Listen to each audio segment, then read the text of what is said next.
All right, let's start now. Last हमने class Sunday वाले दिन ली थी और उस क्लास में हमने कुछ 2-3 कोर कॉन्सेप्ट्स को अंडरस्टैंड किया था, कुछ नए कॉन्सेप्ट्स को स्टार्ट किया था।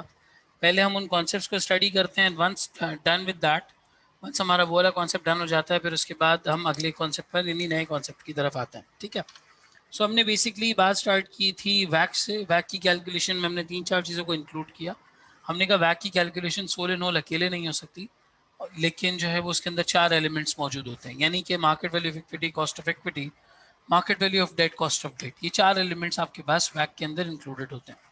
कमिंग फॉरवर्ड हमने इस बात को डिस्कस किया था कि अब हमें इन्हें 4 एलिमेंट्स के ऊपर काम करना है और इनको समझना है। वंस ये 4 एलिमेंट्स हमें समझ में आ जाते हैं, हम इन्हें कैलकुलेट करना सीख लेते हैं, so from an overall perspective हम वैक कैलकुलेट करना सीख लेंगे।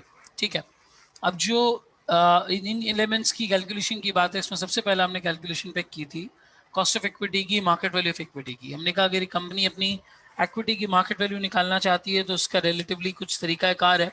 उस तरीकाकार को अगर हम फॉलो कर लेते हैं तो ओवरऑल लेवल पे हम इसको कैलकुलेट करना सीख जाएंगे। इस शीट पर आपको याद होगा हमने डिविडेंड वैल्यूएशन मॉडल डिस्कस किया था। डिविडेंड वैल्यूएशन मॉडल डिस्कस किया था डिविडेंड वैल्यूएशन मॉडल डिस्कस किया था, जिसमें हमने ये बात को अंडरस्टैंड किया कि एक बेसिक सा फॉर्मूला आप लोगों ने अपने क्वांटिटेटिव मेथड्स के एरिया में पढ़ा हुआ है, R upon I. R upon I is a formula basically that gives you the present value of a payment which is constant in nature but is for foreseeable period of time. हमेशा के लिए वो payment आपके सामने है, आप उसकी discounting करके एक प्रेजेंट वैल्यू तक पहुंच जाते हैं। यही प्रिंसिपल अप्लाई करके हमने कहा था कि कंपनी की अगर आपको मार्केट वैल्यू निकालनी है तो उसके फ्यूचर के तमाम डिविडेंड्स की आप प्रेजेंट वैल्यू ले लें, उसके तमाम डिविडेंड्स की प्रेजेंट वैल्यू बेसिकली इस कंपनी की इक्विटी की मार्केट वैल्यू बन जाती है। इस कंपनी की इक्विटी की मार्केट वैल्यू और कुछ नहीं है बल्कि उन डिविडेंड्स की प्रेजेंट वैल्यू है जो डिविडेंड्स अपने फोर्सिएबल फ्यूचर में कंपनी पे करने वाली है। So from an overall perspective अगर कंपनी डिविडेंड का अमाउंट डिटर्मिन कर ले या इन्वेस्टेड डिविडेंड का अमाउंट डिटर्मिन कर ले तो वो कंपनी की इक्विटी की मार्केट वैल्यू निकाल सकता है। इसमें हमने सबसे पहले इस बात को अंडरस्टैंड किया था कि अगर एक कंपनी कांस्टेंट डिविडेंड पे कर रही है 100%, if a company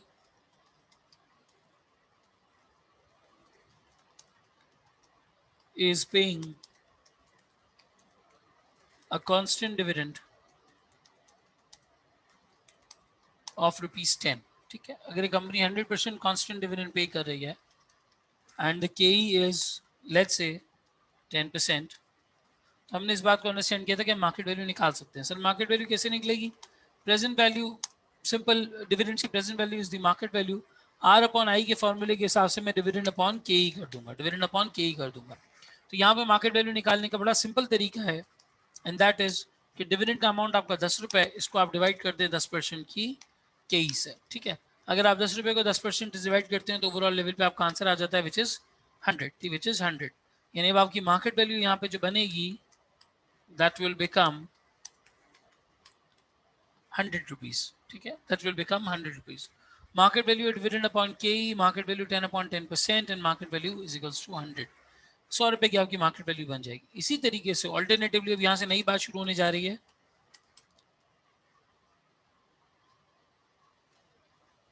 Alternatively, the KE can be calculated if the dividend is known and market value is known. अब थोड़ा सा समझना इस बात को। एक कंपनी की जो मार्केट वैल्यू ट्रेड हो रही होती है, एक कंपनी की जो ट्रेड वैल्यू डिटरमिन हुई हुई होती है, ये कौन सेट करता है? सर ये वो लोग सेट करते हैं जो कंपनी के शेयर्स को परचेज कर रहे हैं, सेल कर रहे हैं। अगर एक कंपनी की रिलेटिवली मार्केट वैल्यू इतनी नहीं होनी चाहिए तो वो एक बड़ी टेम्पररी फेज के लिए एक पर्टिकुलर अमाउंट के ऊपर ट्रेड कर रही होगी, लेकिन आहिस्ता आहिस्ता वो नीचे आ जाएगी। जैसे फॉर एग्जाम्पल एक कंपनी की उसकी वैल्यूएशन के हिसाब से, उसकी फाइनेंशियल स्टेटमेंट्स के हिसाब से जो हैसियत बनती है, जो औकात बनती है, जो हैसियत बनती है, जो वैल्यू बनती है, वो लेट्स से एक शेयर की 10 रुपये बनती है।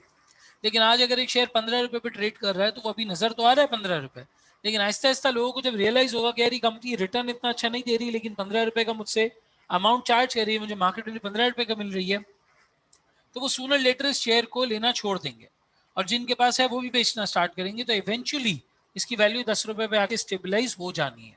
ठीक है, 10 रुपये पे स्टेबलाइज हो जानी है। तो अगर आपको कॉस्ट ऑफ इक्विटी पता है, आपको डिविडेंड पता है, तो आप एक कंपनी की शेयर की वैल्यू भी निकाल सकते हैं। वो किस तरह निकाल सकते हैं? सर अगर मेरे पास किसी कंपनी का मार्केट वैल्यू मौजूद है और किसी कंपनी का डिविडेंड मौजूद है तो मैं इसकी कॉस्ट ऑफ इक्विटी भी डिटरमिन कर सकता हूँ।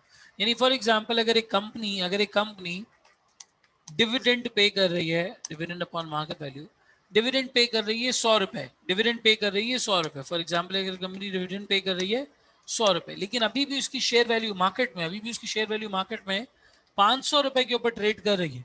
फॉर एग्जाम्पल अगर 500 रुपए पे ट्रेड कर रही है तो हम ये कहेंगे कि यार इस कंपनी की शेयर वैल्यू की जो के बनती है that becomes 20%, 100 divided by 500 that becomes 20%। यानी ये जो फॉर्मूला भी आपने मार्केट वैल्यू निकालने के लिए यूज किया, अगर आपके पास के मौजूद हो, तो आप मार्केट वैल्यू निकाल लो आराम से। लेकिन अगर मार्केट वैल्यू मौजूद हो तो रिजल्टिंगली आप के भी कैलकुलेट कर सकते हैं। बोथ वेज इसकी कैलकुलेशन हो सकती है।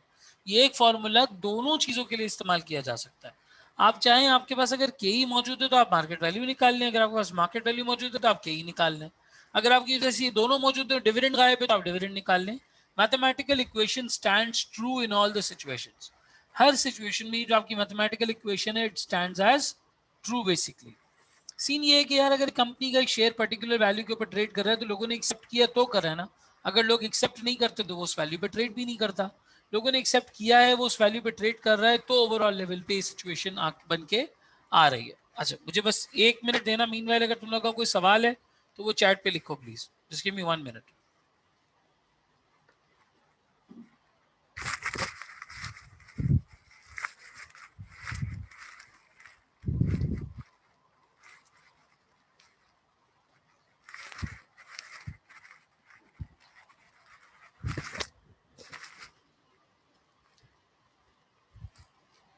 Right, thank you for waiting.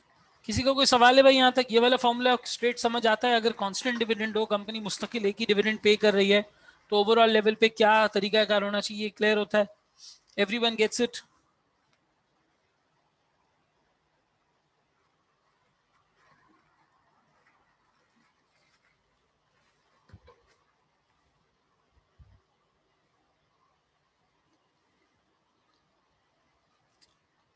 ठीक है जी, if this situation is clear then हम इसके अगले कॉन्सेप्ट पे जाते हैं। अच्छा मुझे कोई कंफर्म कर दो मेरी आवाज़ तो प्रॉपर्ली आ रही है ना? ऐसा तो नहीं कि ऑडियो में कोई इशू हो? So I am not getting your answer. आवाज़ प्रॉपर्ली आ रही? ठीक है, क्लियर है, सही है। अच्छा देखो, अभी कंपनी अगर डिविडेंड कांस्टेंट डिविडेंड पे करने वाली कंपनी है तो उसकी सिचुएशन कैसी बनती है, ये देखते हैं। If a company is constantly paying a certain dividend, what happens? क्या होता है उस कंपनी के साथ अगर वो कॉन्स्टेंटली एक ही डिविडेंड पे करती जा रही है? ठीक है ना। इस सिचुएशन को आए जरा देखते हैं, इसको इवैल्यूएट करते हैं। Sir does this formula is relevant, is this formula relevant to calculate k in all scenarios to dividend valuation method? नहीं, ये सिर्फ डिविडेंड वैल्यूएशन मेथड की बात है। के हम और भी तरीके से कैलकुलेट करना सीखेंगे आगे जाके। मैं कैपिटल एसेट प्राइसिंग मॉडल तुम्हें पढ़ाऊंगा, वो भी के कैलकुलेट करने के लिए। और अच्छा सवाल तुमने पूछा, मैं यहाँ पे मेंशन कर दूं कि कैलकुलेट करने के एक जायद तरीके हैं, एक से ज़्यादा तरीका कार हैं, लेकिन यहाँ पे रिलेटिवली हम ये मेथड इसलिए इस्तेमाल करें क्योंकि ये इस फॉर्मूले पे अप्लाई होता है। आगे जाके इंशाल्लाह ताला मैं दूसरा मेथड भी बता दूंगा। क्लियर है उज़ैफ़ा? ठीक है जी। अच्छा अब अगर एक कंपनी कांस्टेंट डिविडेंड पे करती रहे तो उसके साथ क्या होता है ज़रा देखते हैं। 2018, 2019, 2020, 2021, ठीक है। ये 4 साल हैं और 4 सालों की 4 सिचुएशंस। फॉर एग्जाम्पल एक कंपनी सेल्स अर्न करती है 10,000 की, ठीक है। इसकी कॉस्ट है मान लो 8,000।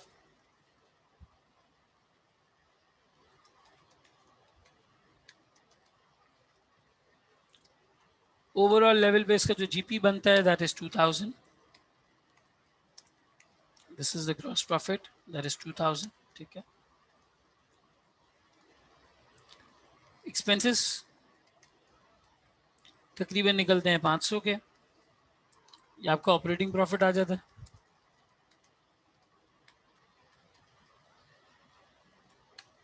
सर वो कितना बन गया? 1,500, ठीक है। 1,500 का ऑपरेटिंग प्रॉफिट आ गया। इसके बाद हमारे पास क्या सिचुएशन बनती है, सर अब हमने क्या नेट करना है, अब अपने बारी बारी इंटरेस्ट नेट करना है, फिर टैक्स नेट करना है, फिर इस तरीके से आगे। तो ये ऑपरेटिंग प्रॉफिट को आप कह सकते हो PBIT, profit before interest and tax, profit before interest and tax. मान लो इंटरेस्ट कंपनी को पे करना पड़ता है, तकरीबन यूँ समझो कि आपका 1000 रुपये का लोन है, इसके ऊपर आप 10% इंटरेस्ट पे करते हो, ठीक है। 1000 रुपये का लोन है, आप 10% इंटरेस्ट पे कर रहे हो, तो 100 रुपये आपने इंटरेस्ट पे किया, ठीक है जी, बिल्कुल सही हो गया। 100 रुपये का आपने इंटरेस्ट पे कर दिया। 100 रुपये के इंटरेस्ट के बाद अब आपके पास क्या बच जाता है सर, अब प्रॉफिट बिफोर टैक्स बच जाता है,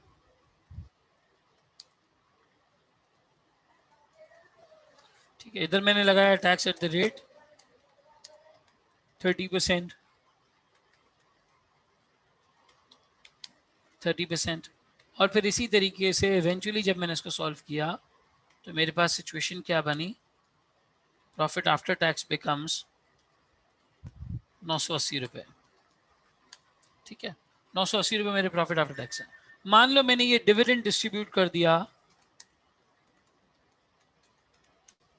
कितने का, 980 का। मैंने डिविडेंड डिस्ट्रीब्यूट कर दिया 980 का, पूरा 980 का डिविडेंड डिस्ट्रीब्यूट हो गया, ठीक है। कोई भी चीज़ मैंने बचाई नहीं। मुझे बताओ एक बात छोटी सी, तुम लोग अकाउंटिंग के चीते हो, अकाउंटिंग के स्टूडेंट्स हो, बेहतरीन किस्म की अकाउंटिंग तुम लोगों को आती है। अगर मैं ये पूरा 980 का प्रॉफिट आफ्टर टैक्स दे दूं वापस, अगर ये पूरा 980 का प्रॉफिट उठा के डिविडेंड में डिस्ट्रीब्यूट कर दूं, तो मुझे बताओ क्या मेरी बैलेंस शीट की जो टोटल एसेट्स की वैल्यू है, मेरी जो टोटल एसेट्स की वैल्यू है पूरी बैलेंस शीट की, वो डे 1 और लास्ट डे इन दोनों के बीच में कोई चेंज होगा? मैं इंटर एसेट चेंज की बात नहीं कर रहा। इन्वेंट्री रिसीवेबल बन गई, रिसीवेबल कैश बन गया, कैश शॉर्ट टर्म इन्वेस्टमेंट बन गया, short term investment short term liability पे हो गई, इसकी बात नहीं कर रहा। लेकिन क्या मेरी बैलेंस शीट पोजिशनिंग में, मेरी बैलेंस शीट की फाइनेंशियल पोजीशन में कोई चेंज आएगा? क्या मैं कहीं से इंक्रीज कर सकता हूँ? आरिज कहते हैं नो, बाकी दो लोग क्या कहते हैं जी?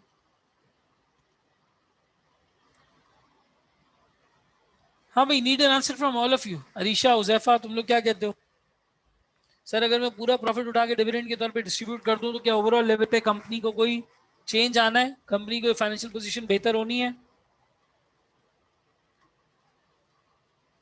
क्या इसकी बैलेंस शीट में किसी किस्म की कोई बेहतरी आनी है? नहीं सर, बिल्कुल भी नहीं। जितना कमाए, असल में जो बैलेंस शीट वैल्यू में चेंज आ रहा होता है ना, एक तो चलो आप ठीक है, आपने बैंक का लोन ले लिया तो लोन बढ़ गया, या आपने उस लोन से फिक्स एसेट्स ले लिए तो फिक्स एसेट्स बढ़ गए, ठीक है, मैं उनकी बात नहीं कर रहा। मैं कह रहा हूं कि ऑपरेशंस पर्सपेक्टिव से आपकी बैलेंस शीट ग्रो आपके प्रॉफिट से करती है। आपने 1000 रुपए से बिजनेस शुरू किया था, आपने 100 रुपए कमाए, तो आपका बिजनेस 1100 रुपए पे खड़ा है। अगर वो 100 रुपए पूरे के पूरे आप घर लेके चले जाओगे तो बिजनेस दोबारा 1100 रुपए, 1000 रुपए पे खड़ा हो जाएगा। मैंने लेते फॉर एग्जाम्पल आज 3 करोड़ रुपए उठा के एक पर्टिकुलर बिजनेस में लगा दिए, उसने मुझे 1 साल में 30 लाख रुपए का रिटर्न दिया। ये 30 लाख रुपए उठा के मैं घर लेके चला गया, 30 लाख रुपए का रिटर्न दिया, 30 लाख रुपए उठा के मैं घर लेके चला गया। सो ये जो 30 लाख रुपए मैं घर चला गया, इसकी वजह से क्या मेरे बिजनेस की पोजीशन में बेहतर होगी? नहीं सर, बेहतर नहीं होगी। आपका बिजनेस पहले भी 30 लाख पे खड़ा हुआ था, आज भी आपका बिजनेस 30 लाख पे ही खड़ा रहेगा, आज भी आपका बिजनेस 30 लाख रुपए पे ही खड़ा रहेगा। मान लो इस कंपनी का जो कैपिटल स्ट्रक्चर था, कैपिटल स्ट्रक्चर वो था लेट्स से 1000 रुपए का, ठीक है, वो था लेट्स से 1000, देखिए चलो 1 लाख रुपए का, 1 लाख रुपए का कैपिटल स्ट्रक्चर था। तो सर आपने इवेंचुअली रिटर्न कितना कमा के दिया इनको? 980 रुपए का रिटर्न कमा के दिया। इसमें इक्विटी भी होगा, डेट भी होगा, तो 980 का आपने ये रिटर्न कमा के दिया। इसके अलावा आपने इंटरेस्ट पे किया तकरीबन 100 रुपए का, तो मिला के आपका ये अमाउंट जो है वो ओवरऑल लेवल पे कैपिटल स्ट्रक्चर पे आ गया। मान लो अगर आपकी इक्विटी इसमें पूरी 1 लाख रुपए है, तो आप इक्विटी के लिए 980 से डिवाइड करेंगे, रिटर्न ऑन इक्विटी आ जाएगा। लेकिन सर ये कंपनी ग्रो नहीं कर पाएगी, ये कंपनी इंक्रीज नहीं कर पाएगी, बढ़ नहीं पाएगी, ठीक है। कॉन्सेप्ट क्या देना चाह रहे हैं सर, बता देता हूँ। अगले साल भी इस कंपनी की पोजीशन यही होगी बिल्कुल। अब वो इन्फ्लेशन को, मार्केट कंपटीशन को, सेल्स डिक्लाइन और उसको सब साइड पे रख दो। अगर कंपनी को कोई नया इनिशिएटिव लेना है, कंपनी को कोई नई चीज करनी है, कंपनी को कोई नया काम करना है, तो उसको एडिशनल कैश चाहिए। कंपनी अगर अपने आप को एक्सपेंड करना चाहती है, अपनी सेल्स बढ़ाना चाहती है, तो उसको मार्केटिंग एक्टिविटीज के लिए बजट चाहिए, उसे ओवरऑल लेवल पे पैसे चाहिए। अगर उसके पास पैसे नहीं होंगे एडिशनल, तो वो कभी भी इस तरीके की कोई सिचुएशन नहीं कर सकता कि वो अपनी सेल्स को बढ़ाए। कंपनी कुछ ना कुछ प्रॉफिट रिटेन करके रखती है अपनी एक्सपेंशन के लिए, ठीक है। अगले साल भी इसकी यही सिचुएशन होगी। फिर उसके बाद भी यही होगी और उसके बाद भी यही होगी, यही सिचुएशन चलती चली आएगी। ये डिविडेंड उठा के डिस्ट्रीब्यूट कर देंगे, डिस्ट्रीब्यूट कर देंगे, डिस्ट्रीब्यूट कर देंगे, तो कंपनी रिजर्व्स पर्सपेक्टिव से कहीं पहुंचेगी नहीं, कंपनी रिजर्व्स पर्सपेक्टिव से कहीं नहीं पहुंचेगी। यही 1 लाख रुपए होगी, यही इस पे प्रॉफिट आफ्टर टैक्स ऐड होगा, फिर डिविडेंड माइनस हो जाएगा, तुम 1 लाख रुपए के ऊपर ही खड़े रहोगे। यानी फॉर एक्सपेंशन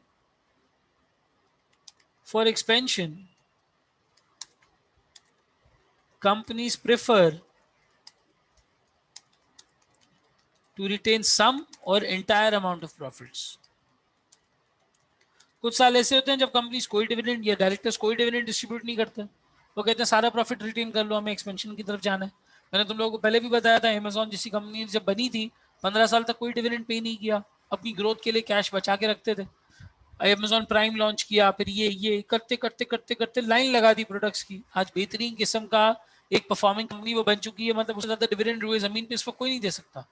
इस दुनिया की सबसे पावरफुल कंपनी है, बाकायदा ये कहा जाता है कि अगर अमेजोन आज बंद हो जाए तो यूएस इकोनॉमी को सिर्फ इफेक्ट नहीं होगा, यूएस इकोनॉमी के अंदर एक डेंट पड़ जाएगा, बहुत बड़ा डेंट पड़ जाएगा। जिस हिसाब से अमेजोन चल रहा है और जितने लोग इसके साथ एसोसिएटेड है, जितनी तरह से वो बिजनेस को ड्राइव कर रहा है, अगर अमेजोन आज बंद हो जाए तो इकोनॉमी शेक नहीं होगी, इकोनॉमी में डेंट पड़ जाएगा, बहुत बुरी तरीके से डैमेज होगी, बुरी तरीके से डैमेज हो जाएगी, राइट। एक्सपेंशन के लिए कुछ अमाउंट ऑफ प्रॉफिट्स रिटेन किया जाता है। अब मान लो अनदर एग्जांपल, फॉर एग्जांपल सवाल ये पैदा होता है, हाउ द मार्केट वैल्यू और K is calculated when the dividend is growing। जब डिविडेंड ग्रो हो रहा हो तो फिर मार्केट वैल्यू या कॉस्ट ऑफ इक्विटी किस तरीके से कैलकुलेट की जाती है? सर वो कौन सा मेथड है जो हम अप्लाई करेंगे जब मार्केट वैल्यू, हमें इक्विटी की कैलकुलेट करनी हो, हमें कॉस्ट ऑफ इक्विटी कैलकुलेट करना हो, लेकिन सिचुएशन कुछ इस तरह से हो कि हम ओवरऑल लेवल पे ग्रोइंग डिविडेंड देख रहे हैं, कांस्टेंट तो है नहीं। अगर कांस्टेंट नहीं है तो आपका जो डिविडेंड अपॉन के वाला फॉर्मूला है या डिविडेंड अपॉन मार्केट वैल्यू वाला फॉर्मूला है वो फेल कर जाएगा, उसकी कोई यूटिलिटी बाकी नहीं रहेगी, वो फेल कर जाएगा। यानी फ्रॉम एन ओवरऑल पर्सपेक्टिव अगर आप इसको कैलकुलेट करना चाहते हैं, there has to be some other method. अब वो सर क्या है ग्रोइंग डिविडेंड के केस में, और ग्रोइंग डिविडेंड होता कैसे, जरा करके दिखाएं। आओ ये सिनेरियो तो मैं करके दिखाता हूं। डिविडेंड 100%। अब जरा देखते हैं कंपनी ग्रो तो नहीं की, और कोई होती कंपनी ग्रो करती है, एक और एग्जांपल बनाते हैं इसकी। इस कंपनी ने क्या बोला, इसने बोला नहीं भाई हम 60% डिविडेंड देंगे, 40% हम रिटेन करके रखेंगे, 40% हम रिटेन करके रखेंगे।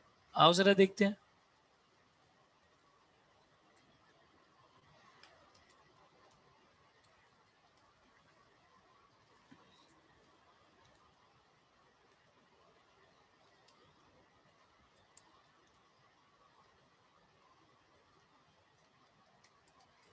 अब ये कंपनी थी फॉर एग्जांपल, पहली जो सिचुएशन जिसकी बता रहा हूँ, 10,000 रुपए, 8,000 कर आगे इनका प्रॉफिट आफ्टर टैक्स बना 980।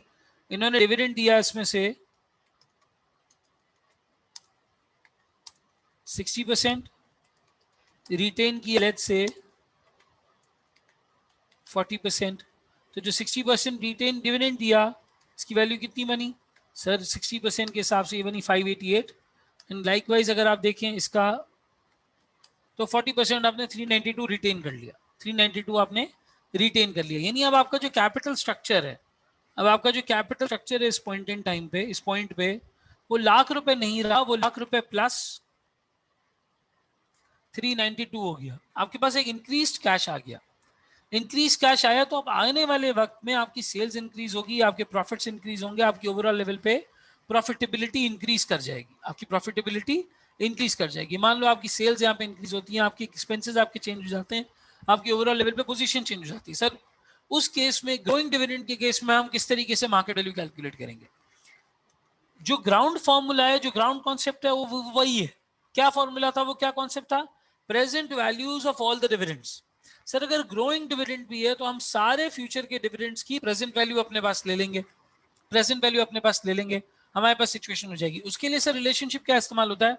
उसके लिए रिलेशनशिप इस्तेमाल होता है market value is equals to dividend zero यहाँ पे लगाया मैंने, छोटा जीरो लगाया, डी नॉट कहते हैं इसको, D naught, D zero is latest dividend.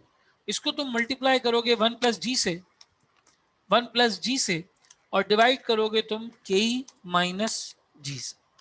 Sir ये कैसे निकला है फॉर्मूला? बिल्कुल आसान तरीके से इसकी डेरिवेशन हुई हुई है। ये बेसिकली आपकी प्रेजेंट वैल्यू के फॉर्मूले से निकला है, लेकिन बीएफडी के लेवल पे हमसे डेरिवेशन कोई नहीं पूछता, तो मुझे हमें डिराइव करने की जरूरत नहीं, D not is latest dividend that the company has paid. Latest dividend जो कंपनी ने पे किया दैट इज डी नॉट, ठीक है। इसी तरीके से जहां तक मैं ग्रोथ की बात करूं, growth rate by which dividend is growing, growth rate by which dividend is growing, this is basically your growth rate, ठीक है। G, D नॉट हो गया, G हो गया। इसी तरह अगर लाइकवाइज देखो के is your cost of equity, जब मार्केट वैल्यू निकालनी होगी तो के गिवन होगी। एंड लाइकवाइज इसी तरीके से मैं पूरे इस कैलकुलेशन को पुटअप कर सकता हूं, ये मेरी मार्केट वैल्यू निकालने का फॉर्मूला है। अब सवाल ये है कि सर लेटेस्ट डिविडेंड का क्या मतलब है, क्या वो मुझे सवाल में गिवन होगा? इस पे बात कर लेते हैं। सर ये ग्रोथ कैसे कैलकुलेट होती है, how is this growth is calculated, इस पे भी बात कर लेते हैं। सर हाउ इज दिस के कैलकुलेटेड? देखो जब मार्केट वैल्यू निकालनी होगी तो के गिवन होगा, जब के निकालनी होगी तो मार्केट वैल्यू गिवन होगी। दोनों में से एक चीज तुम्हें गिवन होगी तो ही तुम दूसरी निकाल सकते हो। जब के निकालनी होगी तो मार्केट वैल्यू गिवन होगी, और जब मार्केट वैल्यू निकालनी होगी तो के गिवन होगी, ठीक है। अब एक और सिनेरियो कंसिडर करते हैं जिससे हम देखेंगे हम ग्रोथ किस तरह कैलकुलेट कर पाएंगे। सर ग्रोथ कैसे कैलकुलेट होगी? देखो दो सिनेरियो है, दो दो छोटे छोटे सिनेरियो। एक सिनेरियो यह है जहां पे कंपनी डिविडेंड कैन ग्रो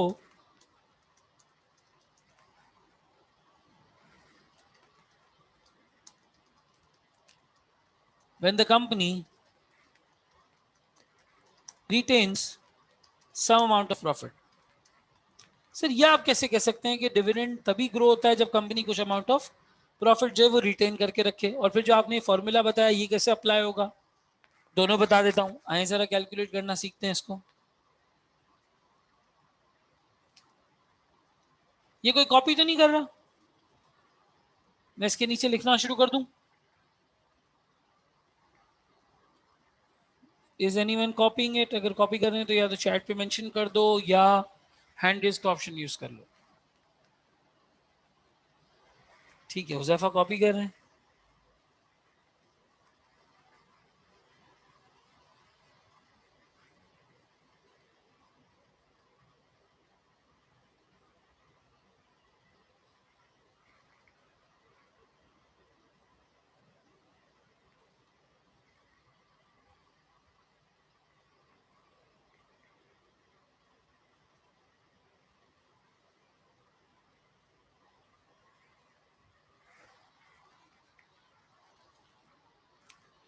जब कर लो कॉपी तो बताना प्लीज, डन लिख देना।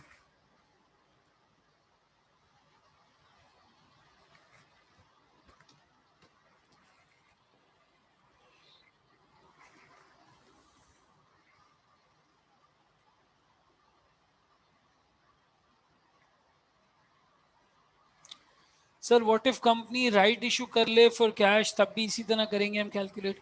देखो राइट इशू का आगे एक सिनेरियो आएगा, वो तो खैर काफी आगे आएगा, मैं इंशाल्लाह राइट इशू का केस होता है कैसे, किस तरह से करते हैं वो भी तुम्हें समझा दूंगा। लेकिन फिलहाल इसको कैलकुलेट करते वक्त राइट इशू का केस नहीं होता, तुम सिंगल शेयर मार्केट वैल्यू निकालते हो, पर शेयर निकालते हो। तो राइट इशू किया हो या नहीं किया हो, पर शेयर वैल्यू तो निकल सकती है ना।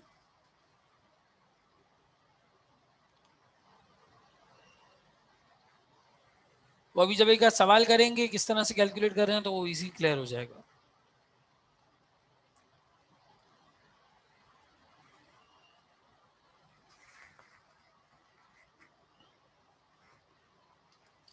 ठीक है भाई, कॉपी हो जाए तो बताइएगा।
डन हो गया जी।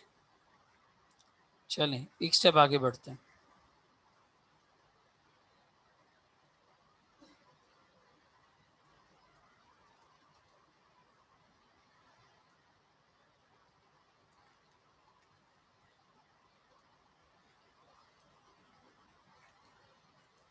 This is case 1.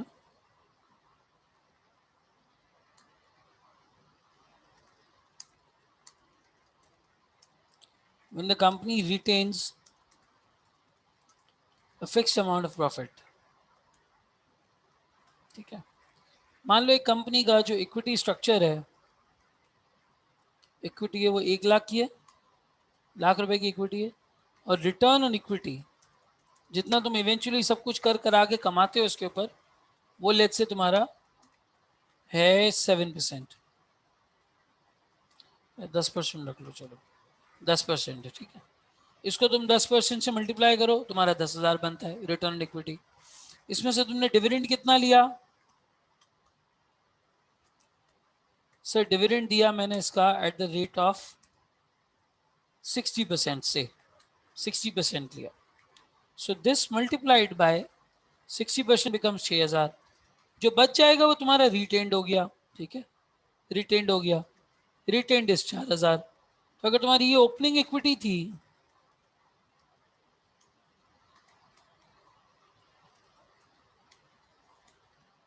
Profits retained, 4,000 का तुमने प्रॉफिट यहाँ पे रिटेन किया, अब तुम्हारी क्लोजिंग इक्विटी क्या बन जाएगी?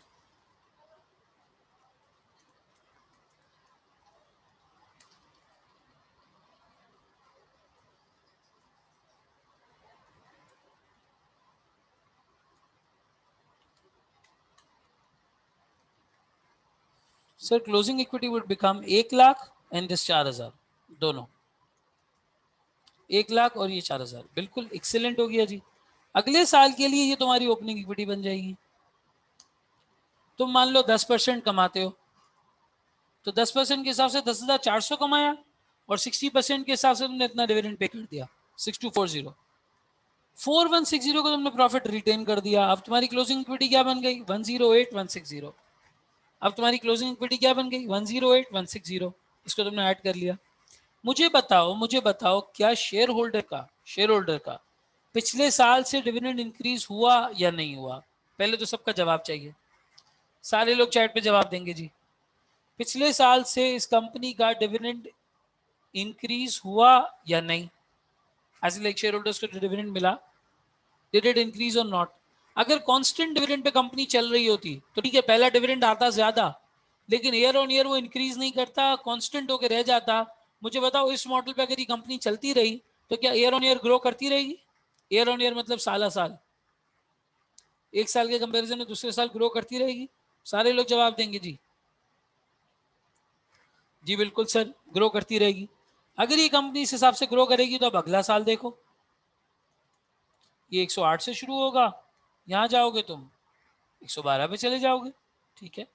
फिर उसके बाद इसी तरीके से देखो सर, करते करते आपका डिविडेंड इंक्रीज होता जा रहा है, 6,000, फिर 6240, फिर 6490, फिर 6749। तो अगर आप डिविडेंड देखो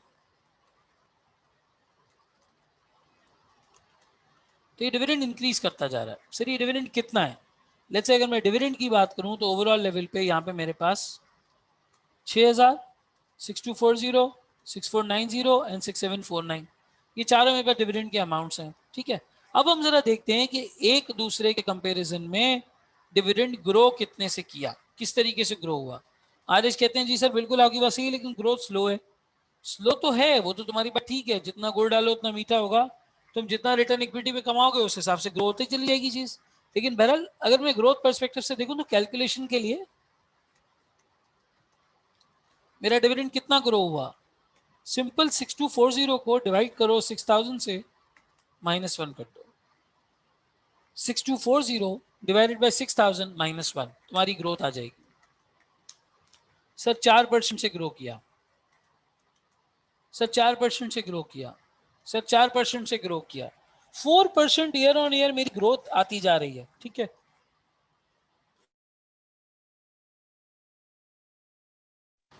4% ईयर ऑन ईयर मेरी ग्रोथ आती जा रही है। अब सवाल ये है कि एग्जाम में मैंने फॉर्मूला कौन सा लगाना है? मैंने ये फॉर्मूला लगाना है सर। एग्जाम में मुझे ये फॉर्मूला लगाना है। तो अब इस फॉर्मूले में अगर ग्रोथ कैलकुलेट करनी हो डायरेक्टली तो कैसे कैलकुलेट करें? मेरे पास ये 4 साल का 5 साल का डेटा तो नहीं मौजूद होगा। सर ग्रोथ निकालने के दो मेथड्स हैं। There are two methods to calculate growth. ठीक है, पहला केस वन हमने क्या पढ़ा था? केस वन जहां पे when the company retains a fixed amount of profit या fixed percentage of profit,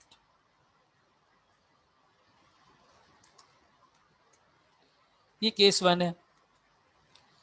to methods to calculate growth. इस केस में ग्रोथ कैलकुलेट होती है B multiply by R. B multiply by R. R is basically your return on equity, return on equity, and basically इसी तरीके से B is your retention percentage. B is your retention percentage. अब जरा ये question देखो जो बराबर में हमने एग्जाम्पल क्रिएट की है। इस एग्जाम्पल में तुम अगर बी का कंपोनेंट देखो तो हम 40% रिटेन कर रहे हैं। हम 40% रिटेन कर रहे हैं। और अगर आर का कंपोनेंट देखो तो रिटर्न ऑन इक्विटी 10% है। हम 10% कमाते हैं और 40% उसका रिटेन कर लेते हैं। तुम अगर यहाँ पे ग्रोथ कैलकुलेट करने जाओ तो सिंपल तरीके से तुम्हें इस तरह कैलकुलेट करनी है। ये आ गया 4%। एग्जाम में वो ऐसे तुम्हें 4 साल की प्रॉफिट हिस्ट्री नहीं देगा। वो तुम्हें बताएगा कि भाई कंपनी ऐसी है जो एक फिक्स्ड अमाउंट ऑफ प्रॉफिट को रिटेन करती है और रिमेनिंग को पे ऑफ कर देती है। फिक्स्ड अमाउंट को रिटेन करती है और रिमेनिंग को पे ऑफ कर देती है। तो आप बताएं ओवरऑल लेवल पे इस ग्रोथ का सिनेरियो क्या बनेगा? तो आप वहां पे ये 4 टेबल बैंक के कैलकुलेट नहीं करेंगे, ओपनिंग इक्विटी, क्लोजिंग इक्विटी, ये सब नहीं करेंगे। आप सिंपल देखेंगे भाई कंपनी का रिटर्न ऑन इक्विटी कितना है? 10% है। कंपनी का रिटर्न ऑन इक्विटी कितना है? 10% है। कंपनी रिटर्न कितना करती है? 40%। दोनों को मल्टीप्लाई करो, ग्रोथ आ जाएगी। ये तुम्हारे सामने ग्रोथ का कंपोनेंट मौजूद है, जी इज इक्वल्स टू 4%। ऊपर भी हमने इसी तरह कैलकुलेट किया हुआ है, ये देखो हाईलाइट कर रहा हूँ। जी सर बिल्कुल, और यहाँ पे भी इसी तरीके से किया हुआ है। एक तो तरीका ये है, लेकिन सर हम रियल वर्ल्ड में रहते हैं। जब हम रियल वर्ल्ड में रहते हैं इस तरह से कोई सिचुएशन हर जगह नहीं होती। ठीक है, इस तरह से सिचुएशन हर जगह नहीं होती। सेल्स किसी साल कम होती हैं, किसी साल ज़्यादा होती हैं, किसी साल इवेंचुअली सिचुएशन बदल जाती है। तो सर उस केस में क्या करेंगे? Case two, when the dividend is different every year. Case 2 में when the dividend is different every year. Case 1 when the company retains a fixed percentage of profit. Case 2 when the dividend is different every year. हर साल आपका dividend different है। Case 1 में fix वाला case था, वो बता दिया। सर यहाँ पे किस तरह से कैलकुलेट होता है इसकी जरा कोई एग्जांपल बताएं। अब मान लो फॉर एग्जांपल एक कंपनी है, ठीक है ना, हमारे पास एक कंपनी है, वो चारों सालों के अंदर आपके पास डिविडेंड देती है। किस तरह से डिविडेंड देती है जी? मान लो ईयर 1 के अंदर उसने डिविडेंड दिया 40 रुपीज़ का, ईयर 2 के अंदर डिविडेंड दिया उसने टेक्निकली 42 का, ईयर 3 काफ़ी अच्छा निकल गया था तो ईयर 3 के अंदर उन्होंने डिविडेंड दिया 47 का, ईयर 4 काफ़ी अच्छा नहीं निकला था तो वहाँ पे उन्होंने डिविडेंड कांस्टेंट रखा, 47 ही दे दिया चारों सालों के हिसाब से। ठीक है, फिर 5वें साल में आप आ जाएं सर, 5th ईयर के अंदर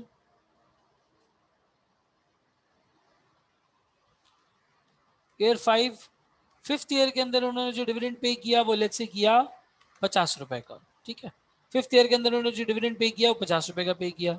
आपका डिविडेंड का अमाउंट है वो आपका ईयर है। अब सर ऐसी सिचुएशन में क्या करेंगे? इसमें कैसे ग्रोथ कैलकुलेट करें? लेटेस्ट डिविडेंड तो हमें पता है। अगर मैं इस केस में मार्केट वैल्यू निकालने जा रहा हूँ तो लेटेस्ट डिविडेंड का मतलब है जो आखिरी डिविडेंड पे किया वो ले आओ। केई आपने बोला जब मार्केट वैल्यू निकालनी होगी तो केई गिवन होगी, जब केई निकालनी होगी तो मार्केट वैल्यू गिवन होगी। सर केई भी गिवन है, मसला तो ग्रोथ का ही है ना। ग्रोथ के आपने दो मेथड बताए। एक में आपने कहा जहाँ fixed amount of profit retain हो रहा है तो वहां पे आप g is equals to b into r कर सकते हैं। इसको कहते हैं गॉर्डन्स ग्रोथ मॉडल। ये कहलाता है गॉर्डन्स ग्रोथ मॉडल। ठीक है, गॉर्डन्स ग्रोथ मॉडल कहलाता है। ये आपने जो वो लगा के ग्रोथ कैलकुलेट करना सिखा दी, अंडरस्टूड, समझ में आती है बात। लेकिन सर रियल वर्ल्ड में ऐसा नहीं होता। कि हर साल हम एक fix amount of percentage retain कर लें और सब कुछ अच्छा अच्छा चल रहा हो और हर साल हम एक ही रिटर्न ऑन इक्विटी कमा लें, ये तो नहीं होता। हर साल बिजनेस डायनेमिक्स के हिसाब से बिजनेस डिफरेंट डिफरेंट होता है, हर साल सिचुएशन अलग अलग होती है। तो फिर सर वहां पे क्या करेंगे?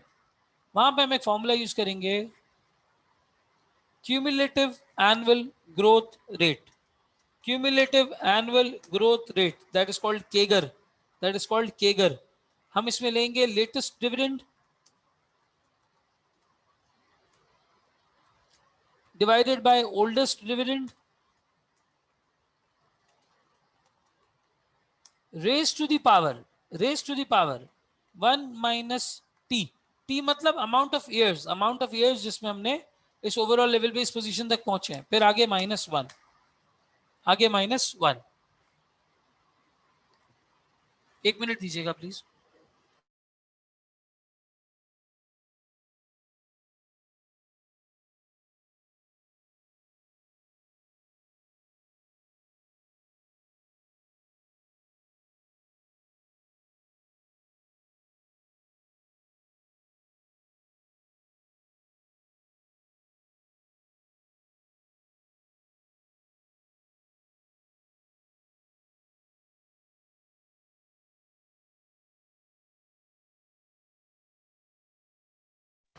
ठीक है जी, सॉरी। अच्छा, अब हम यहाँ पे जो रेट कैलकुलेट करते हैं वो कहलाता है CAGR, cumulative annual growth rate. Cumulative annual growth rate बड़ा आसानी से समझ आ जाएगा, मुश्किल मुश्किल वर्ड से टेंशन में बिल्कुल नहीं आना। Cumulative annual growth rate is called CAGR, केगर। मैं इसको प्यार से केगर कहता हूँ, अक्सर लोग कहते हैं, कुछ लोग CAGR कहते हैं। अगर मुझे यहाँ पे ग्रोथ कैलकुलेट करनी हो तो मैं कैसे करूंगा? मैं बोलूंगा यार देखो, 50 रुपए का डिविडेंड हुआ लेटेस्ट, डिवाइडेड बाय ओल्डेस्ट, या जिसको रेफरेंस डिविडेंड भी कहते हैं, 40। दोनों को कर दिया डिवाइड? बिल्कुल सर कर दिया। Raise to the power 1 upon time कह रहा है, ठीक है, 1 माइनस नहीं, sorry, 1 upon time,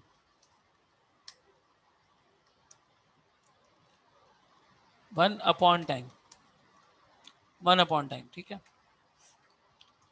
50 divided by 40 bracket close, raise to the power 1 upon time.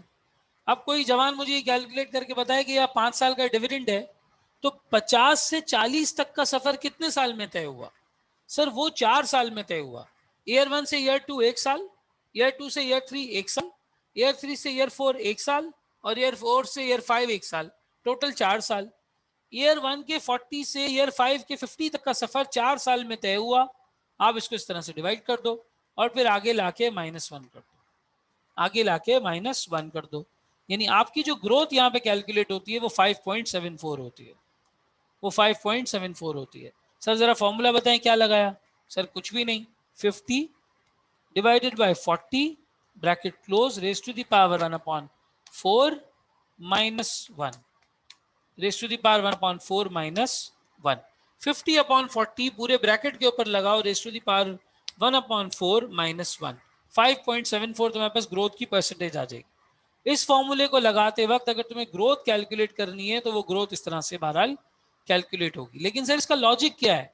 इसका लॉजिक ये है मियाँ कि 4 सालों के अंदर, यानी ईयर 1 से ईयर 5, ईयर 1 तो कंप्लीट हो चुका ना, ईयर 1 से ईयर 5, 4 सालों के अंदर ये डिविडेंड कितना ग्रो हुआ है। अगर मैं एवरेज एनुअल देखूं, एनुअलाइज्ड एवरेज देखूं, तो एनुअलाइज्ड एवरेज कितनी निकल के आ रही है? हालांकि अलग अलग ग्रोथ रेट है, ऐसे आप देखो तो अलग अलग ग्रोथ रेट है। ये यहाँ पे कितना ग्रो किया है? सर ये यहाँ ग्रो किया है 5%, यहाँ ग्रो किया है 11.9, यहाँ ग्रो किया है 0, यहाँ ग्रो किया है 6.38। चारों की अलग अलग ग्रोथ परसेंटेजेस हैं। लेकिन अगर मैं एक एनुअल एवरेज निकालूं, कि अगर मैं एवरेज देखूं चारों सालों का, एवरेज ग्रोथ कितनी आई है? सर एवरेज ग्रोथ आई है 5.74%। ये ग्रोथ रेट मैं इस्तेमाल कर सकता हूं मार्केट वैल्यू कैलकुलेट करते वक्त। मेरे पास सिर्फ और सिर्फ डिविडेंड होना चाहिए, मेरे पास सिर्फ और सिर्फ डिविडेंड होना चाहिए। अगर डिविडेंड का अमाउंट मौजूद है, मैं ग्रोथ कैलकुलेट कर लूंगा। जब ग्रोथ कैलकुलेट कर लूंगा तो इस फॉर्मूले में पिकअप कर सकता हूं। सर ये फॉर्मूला कैसे आया? ये सीक्वेंस एंड सीरीज की डेरिवेशन के थ्रू आया। क्या हमें वो डेरिवेशन सीखने की जरूरत है? नहीं, हमें डेरिवेशन सीखने की जरूरत नहीं है। एक तैयार मॉडल हमारे पास है, इसको डिविडेंड ग्रोथ मॉडल कहते हैं, इसको डिविडेंड ग्रोथ मॉडल कहते हैं। जहां डिविडेंड ग्रो हो रहा हो वहां पे आप इस तरह से अपने क्वेश्चन को सॉल्व बहरहाल कर सकते हैं। क्या ये कॉन्सेप्ट समझ आता है? कोई चीज अधूरी, कोई चीज नामुकम्मल, कुछ समझ में ना आ रहा हो? क्लियर है बिल्कुल? ठीक है जी। तो सर कांस्टेंट डिविडेंड का एक ही सिनेरियो है, डिविडेंड अपॉन केई, dividend upon market value. Dividend upon केई करोगे मार्केट वैल्यू आ जाएगी, डिविडेंड अपॉन मार्केट वैल्यू करोगे कॉस्ट ऑफ इक्विटी आ जाएगी। ये कांस्टेंट डिविडेंड का केस है, बिल्कुल सिंपल है, बिल्कुल सीधा साधा है, कोई मसला नहीं है। अग्री हो गया जी? बिल्कुल अग्री हो गया सर, कोई मसला ही नहीं है। सर मसला वहां आता है जब डिविडेंड ग्रो हो रहा हो। अगर डिविडेंड ग्रो हो रहा है तो दो सिनेरियो होंगे। एक सिनेरियो होगा कि company fix amount of percentage ले रही है, दूसरा सिनेरियो होगा कि अलग अलग किस्म के डिविडेंड्स आ रहे हैं, कोई फिक्स पैटर्न नहीं है। सर जहां पे fix amount of percentage retain किया जा रहा है उधर गॉर्डन ग्रोथ मॉडल लग जाएगा। वो क्या है? G is equals to b into r, return on equity multiply by retention percentage. आपके पास आ जाएगा ग्रोथ का परसेंटेज, ग्रोथ को फॉर्मूले में डालो, मार्केट वैल्यू निकल आएगी। बिल्कुल सर। एक है कि भाई कंपनी का प्रॉफिटेबिलिटी चेंज होती रहती है, डिविडेंड चेंज होता रहता है, और आम जिंदगी में होता ही ऐसा है। ना कोई इस तरह कांस्टेंट डिविडेंड दे सकता है पूरी जिंदगी, और ना कोई कांस्टेंट परसेंटेज होल्ड कर सकता है पूरी जिंदगी। अब मुझे एक अपॉर्चुनिटी नजर आ रही है बहुत अच्छी है, मैंने डिविडेंड रोक दिया। एक नजर आ रही है नहीं अच्छी, डिविडेंड दे दिया। तो डिविडेंड के थ्रू ग्रोथ किस तरह निकाली जाती है? आप रेफरेंस डिविडेंड को न्यूमरेटर में लें, ओल्डेस्ट डिविडेंड को डिनोमिनेटर में लें, रेस टू दी पावर करें 1 टाइम और कर दें -1। सर ये फॉर्मूला आया कैसे? मुझे सुकून नहीं मिल पा रहा, ये कैसे निकल के आया? सर ये कुछ भी नहीं है, फ्यूचर वैल्यू प्रेजेंट वैल्यू के फॉर्मूले से निकल के आया। आओ दिखाता हूं कैसे।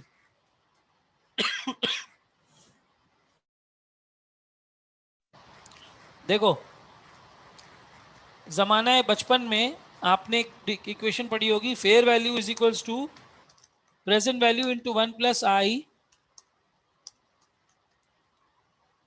Race to the power raise to the power n। अगर एक पर्टिकुलर साल की पावर में लगाऊं तो फ्यूचर वैल्यू निकाल सकते हैं। ये फॉर्मूला याद है? पहले सारे लोग कंफर्म करो सर ये फॉर्मूला याद है। नहीं याद है अगर तो फिर पहले इस फॉर्मूले को समझते हैं।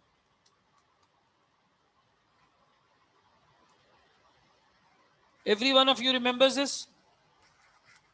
फ्यूचर वैल्यू का सीधा सीधा फॉर्मूला है सर, प्रेजेंट वैल्यू को मल्टीप्लाई करते हैं 1 plus I raise to the power n से। Raise to the power n मतलब नंबर ऑफ ईयर्स से, सिर्फ आरिश का जवाब आया। परसेंटेज याद है भैया? बिल्कुल ये फॉर्मूला याद है जी सर, बिल्कुल याद है। आए सर आप देखते हैं। सर यहाँ फ्यूचर वैल्यू क्या है? Future value is 50। 4 साल के बाद जो डिविडेंड का अमाउंट बना है वो 50 बना है। प्रेजेंट वैल्यू क्या है? सर प्रेजेंट वैल्यू है 40। 40 से 50 तक का सफर है। मुझे ये निकालना है कि किस रेट पे ग्रो हुआ है, तो मेरा रेट तो नहीं है सर, आई तो मैं एज इट इज छोड़ दूंगा। हाँ नंबर ऑफ ईयर्स मुझे पता है सर, जो नंबर ऑफ ईयर्स यहाँ अप्लाई हुए हैं वो 4 साल है। जो नंबर ऑफ ईयर्स यहाँ अप्लाई हुए हैं वो 4 साल है। अग्रीड बिल्कुल। सर अब क्या करेंगे, किस तरह से सॉल्व करेंगे? बहुत आसान है मियाँ, कोई मसला ही नहीं है। आपके पास 1 प्लस आई के ऊपर raise to the power n मौजूद है, ये पूरा एक ब्रैकेट है। 40 के ऊपर पावर नहीं है, 40 यहाँ मल्टीप्लाई हो रहा है, वहां लाके डिवाइड कर दो। 40 डिवाइड बाय 50 डिवाइड बाय 40 कर दो, is equals to 1 plus I raise to the power n। ये ऐसे ही रहेगा। आई हमें नहीं पता, रेस टू दी पावर 4, ठीक है ऐसे ही रहना। अब सर अगर मैं दोनों को 1/4 की पावर से डिवाइड कर दूं तो ये बन जाएगा 50 divide by 40 raise to the power 1/4, और यहाँ पे पावर कट जाएगी, ये रह जाएगा सिर्फ 1 प्लस आई। ये रह जाएगा 1 प्लस आई। सर 1 वहां प्लस हो रहा है, इधर लाके माइनस करा दो। 50 divide by 40 raise to the power 1/4, यहाँ लाके -1 is equals to I. Simple. यानी अब आपके पास ग्रोथ रेट का फॉर्मूला बन गया। जो ग्रोथ है वो बेसिकली इसके अंदर जी का ही फैक्टर है। इधर मैं सब जगह चलो जी कर देता हूं। ये बेसिकली जी का ही फैक्टर है जिस रेट से वो ग्रो कर रहा है। तो इसने क्या किया, एक एनुअलाइज रिटर्न निकाल लिया। इसने बोला यार कि एवरेज रिटर्न अगर हम देखने जाते हैं तो क्या बनता है, तो आपका फॉर्मूला हेंस बन गया growth is equals to latest dividend divide by oldest dividend into 1/t -1। उसको केगर कह लो, उसको ग्रोथ कह लो, उसको जी कह लो, that is basically cumulative annual growth rate. Cumulative annual growth rate. Sir ये फॉर्मूला कहीं से नाजिल नहीं हुआ, ये ड्राइव ही हुआ है। कैसे ड्राइव हुआ है? Simple future value simple future value और प्रेजेंट वैल्यू के फॉर्मूले से ड्राइव हुआ है। सिंपल फ्यूचर वैल्यू और प्रेजेंट वैल्यू के फॉर्मूले से ड्राइव हुआ है। फ्यूचर वैल्यू प्रेजेंट वैल्यू का फॉर्मूला आपके सामने है, ये रेट आपके पास ड्राइव होके आ गया, ठीक है। 5.74 ग्रोथ रेट। सर अब जरा मार्केट वैल्यू निकालना सिखाएं। मार्केट वैल्यू कैसे निकालेंगे? अगर ये कॉपी कर चुके हो तो मार्केट वैल्यू निकालना सिखा देता हूं। कॉपी कर चुके हो अगर तो प्लीज डन लिखो, इसकी मार्केट वैल्यू निकालना सिखा देता हूं।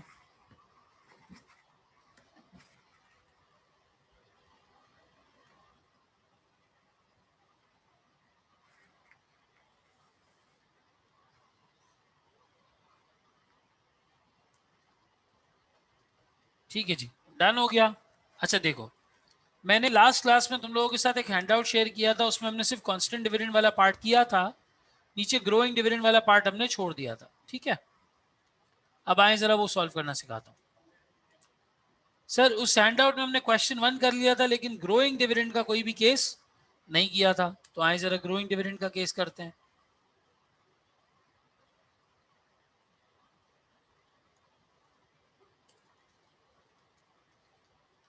Growing dividend growth model. अब यहां पे देखो, लेटेस्ट डिविडेंड आपने कितना पे किया? लेटेस्ट डिविडेंड आपने कितना पे किया? सर लेटेस्ट डिविडेंड है 9 पर share. Latest dividend this is 9, ठीक है। आपसे कैलकुलेट क्या करवाना चाहता है? मार्केट वैल्यू कैलकुलेट करवाना चाहता है। रेफरेंस डिविडेंड का मतलब होता है oldest dividend. Reference dividend means oldest dividend 7, ठीक है। टाइम आपका कितना है? Sir time is basically 4। Time अगर मैं ईयर्स में देखूं तो मेरे पास 4 है, और के ही उसने मुझे दे दिया, दैट इज 14%। That is 14%। कहता क्या है, क्या निकालो? सर मार्केट वैल्यू निकालने का कह रहा है। कह रहा है भाई मार्केट वैल्यू कैलकुलेट करो। बोला ठीक है यार, मार्केट वैल्यू कैलकुलेट कर लेते हैं। सर मार्केट वैल्यू का रिलेशनशिप अभी हमने ऊपर देखा है।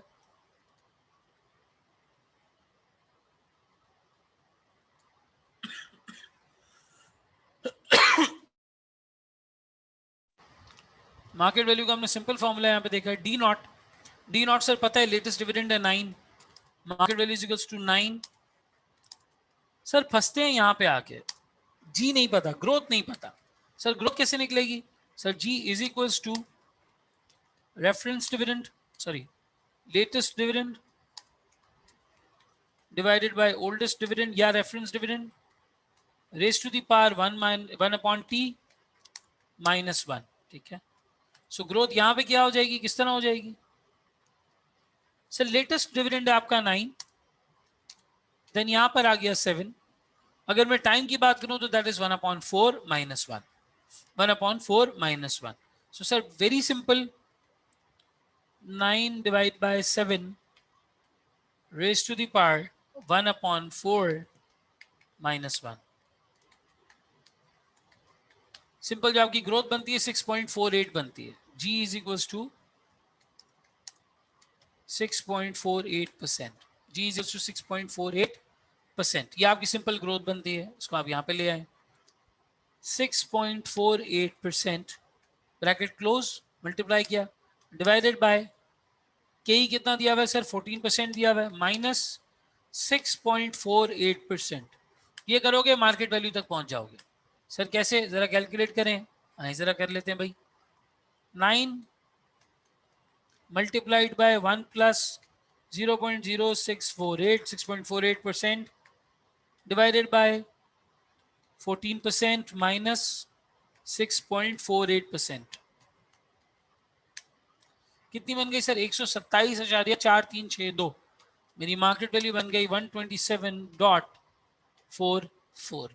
राउंड ऑफ कर लिया जी, 127.44। द मार्केट वैल्यू ऑफ पर share, market value per share of the company is rupees 127.44। 127.44। क्या ये सिचुएशन समझ आती है? Everyone gets it? 9 divide by 7 raise to the power 1/4 minus 1। Copy कर लो भाई इसको, ऐसे ही क्वेश्चन 2 करना है फिर हमने।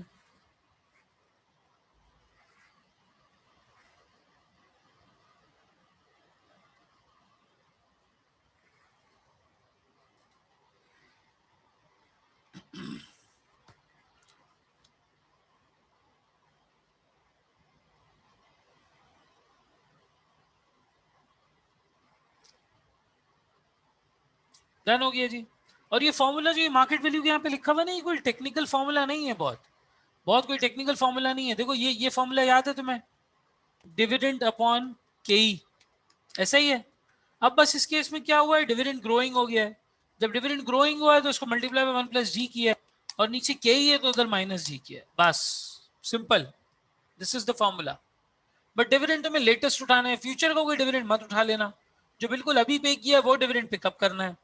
वो डिविडेंड पिक करके ग्रोथ से मल्टीप्लाई करो, डिवाइड कर दो उसको के माइनस जी से।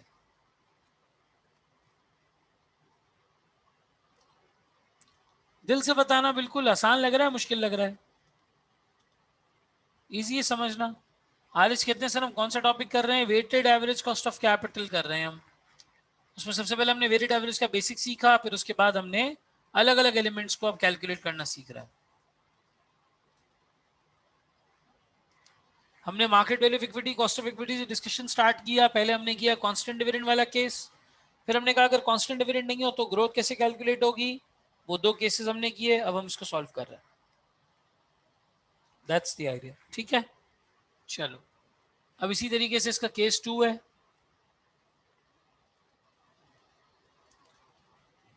आए वो भी लाइक वाइज सॉल्व करते हैं।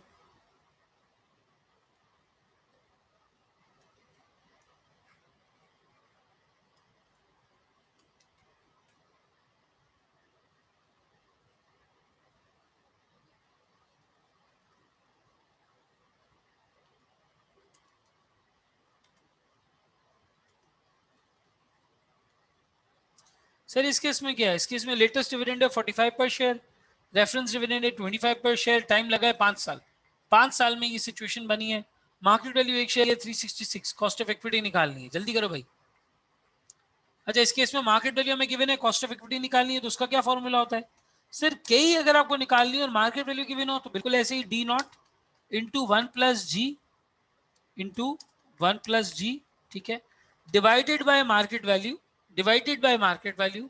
सबसे पहले आपने लेटेस्ट डिविडेंड लिया, उसको मल्टीप्लाई किया +g से, मार्केट वैल्यू से डिवाइड कर दिया, और फिर उसके बाद +g, +g।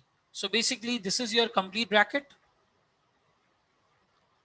And then additionally you plus your growth over here.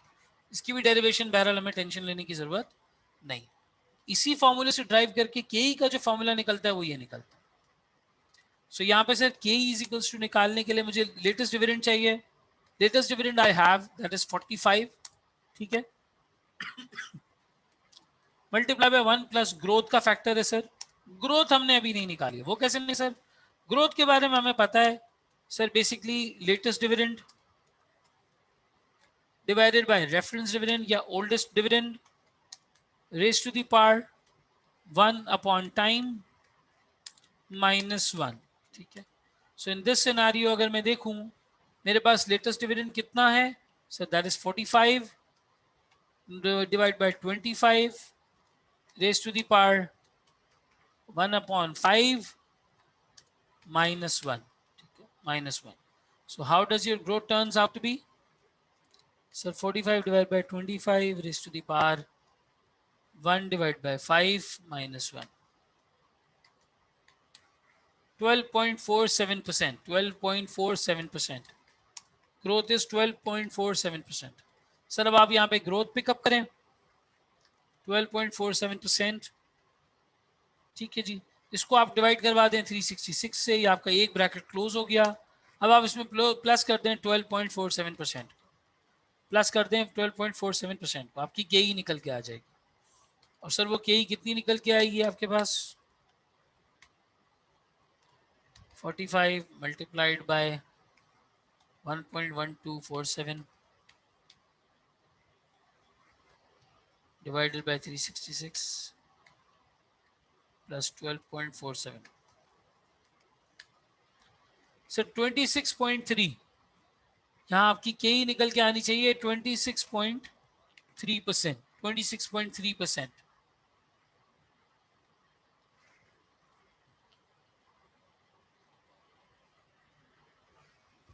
Are you able to get these numbers? क्या 12.47% की ग्रोथ और 26.3% का के ई ये सब पहुंच गए यहाँ तक? Everyone gets it?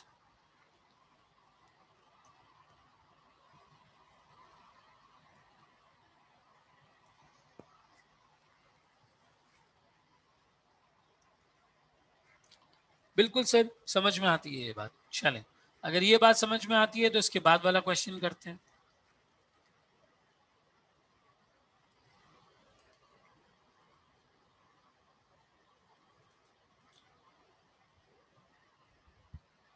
हुजैफा पूछ रहे हैं sir raise to the power क्या होता है, मतलब उसकी पावर, यानी यूं हम जो ब्रैकेट क्लोज करते हैं ना 1 + i माइनस एन ऊपर लिखते हैं, तो जो प्रेजेंट वैल्यू निकालने में पड़ता है -10 लिखते हो, एन लिखते हो, उसकी पावर है।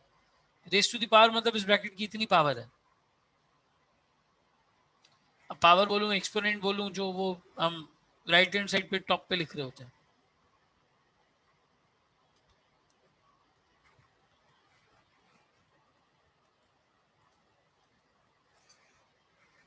अब आ जाते हैं जी क्वेश्चन 3 पे। ये वाला तुम लोग कैलकुलेट करो, कैलकुलेट करके चैट पे आंसर लिखना है।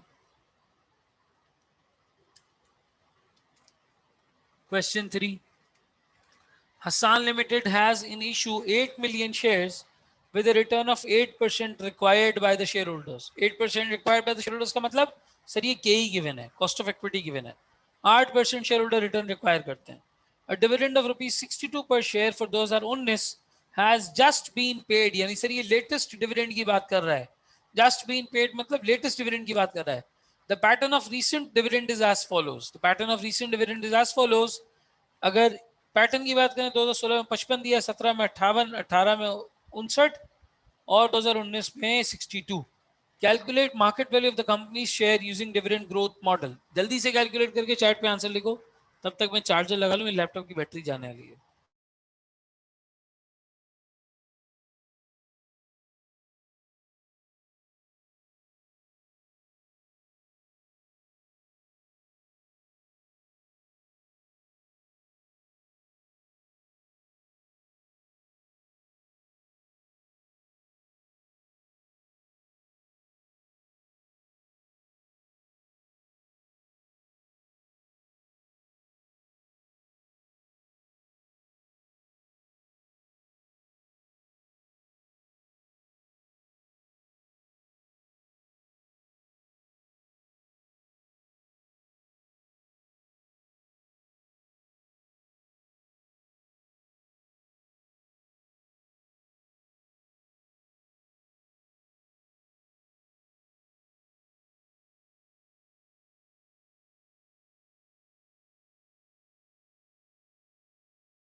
चलिए जी 1643 1644 के डोमेन में आंसर आ रहा है, कैलकुलेट करते हैं और कैलकुलेट करके चेक करते हैं।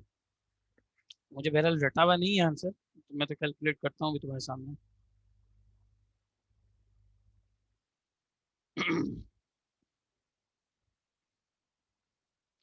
सबसे पहले हम इसकी ग्रोथ कैलकुलेट करेंगे।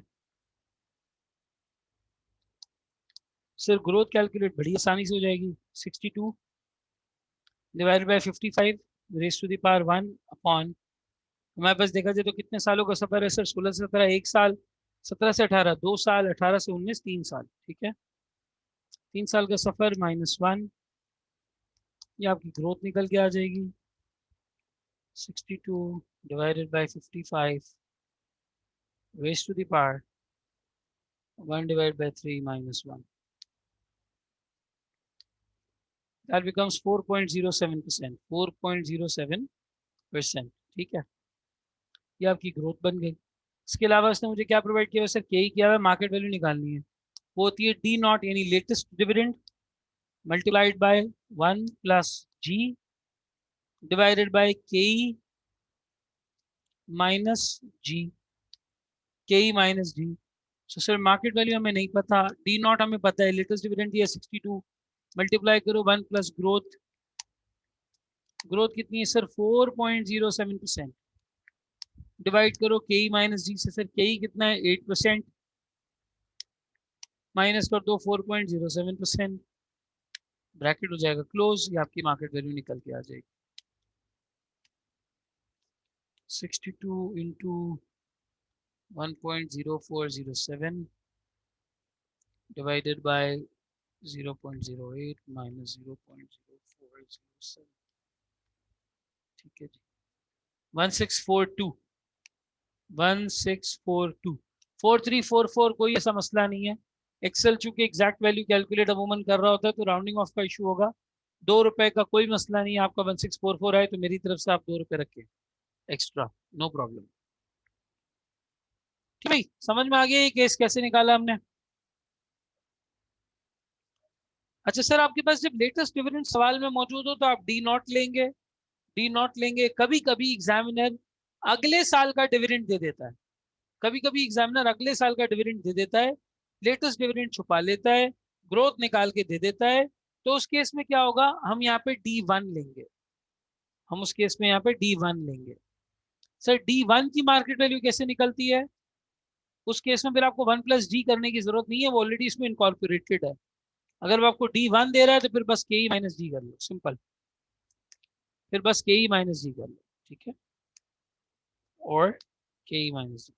इसी तरीके से अगर वो के निकलवा रहा है आपसे, मार्केट वैल्यू उसने आपको दी हुई है और D1 दिया हुआ है, यानी अगले साल का D1 मतलब 1 साल आगेगा, तो आप सिंपल D1 लेंगे यहाँ पे, ठीक है। इसको डिवाइड करेंगे मार्केट वैल्यू से और उसमें प्लस कर देंगे ग्रोथ का फैक्टर, इसमें प्लस कर देंगे आप growth. D1 divide by market value plus g. जब लेटेस्ट डिविडेंड होता है तो हम उसको ग्रो करवाते हैं, क्योंकि अगले साल के डिविडेंड के हिसाब से हमें कैलकुलेट करना होता है। अगर वो खुद अगले साल का डिविडेंड निकाल के दे दे तो फिर आपको 1 प्लस जी से मल्टीप्लाई करने की जरूरत नहीं। क्लियर भाई एवरीवन? क्लियर होता है everybody? Yes, do we get it?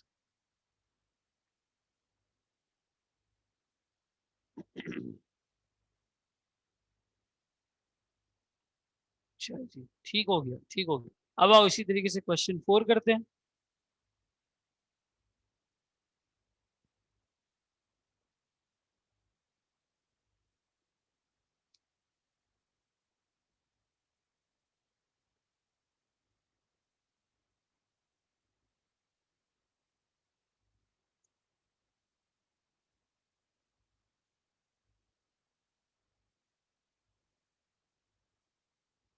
चलिए जी, क्वेश्चन 4 में क्या निकालना है? उसमें कॉस्ट ऑफ इक्विटी निकालनी है, मार्केट वैल्यू गिवन है। फटाफट कॉस्ट ऑफ इक्विटी निकालो और चैट पे मेंशन करो कि सर इतनी वैल्यू आ रही है, एवरीवन।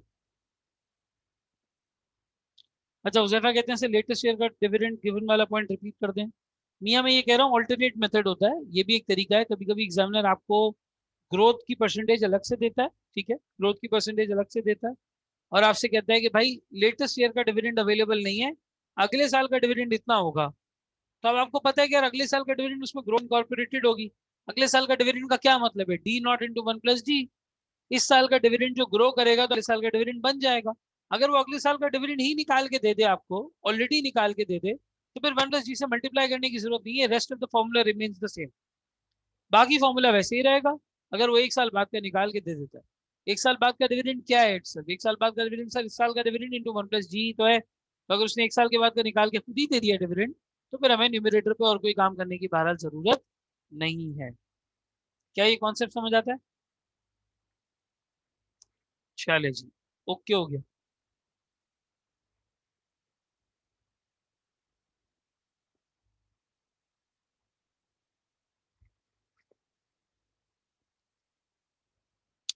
ठीक है, ऑल राइट, ऑल राइट। अब आ जाओ क्वेश्चन 4 पे। इस क्वेश्चन 4 को सॉल्व करो और इसकी ग्रोथ का, या सॉरी, कॉस्ट ऑफ इक्विटी का आंसर चैट पे लिखो एवरीवन।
चलो भाई, एक आंसर आया है मार्केट में 18.4%।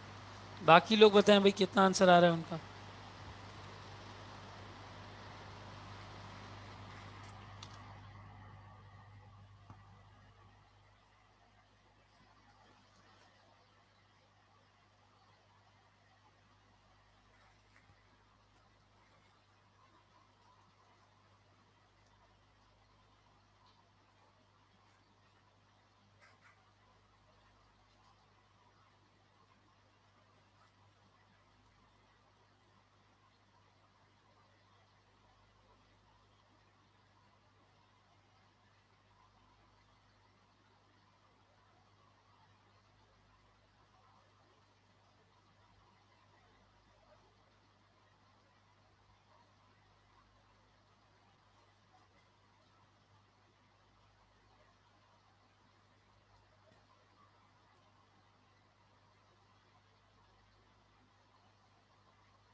और बाकी किसी का जवाब नहीं आया? एक 18.4%, एक कंट्रीब्यूशन आ गया है, इसके अलावा?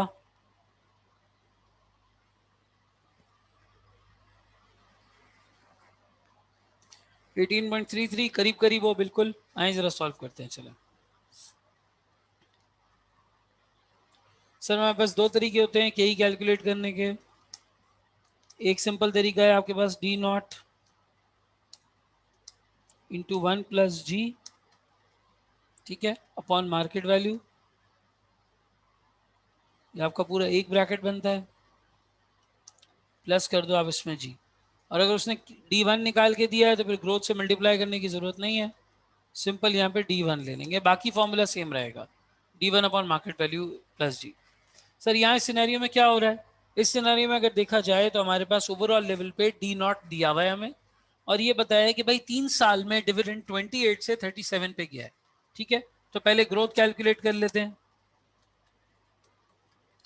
37 divided by 28 raise to the power 1/3 -1। Raise to the power 1/3 minus 1, ठीक है। सो ग्रोथ निकालने का फॉर्मूला सर फिर आसान हो जाएगा, 37 divide by 28 raise to the power 1/3 minus 1, ठीक है।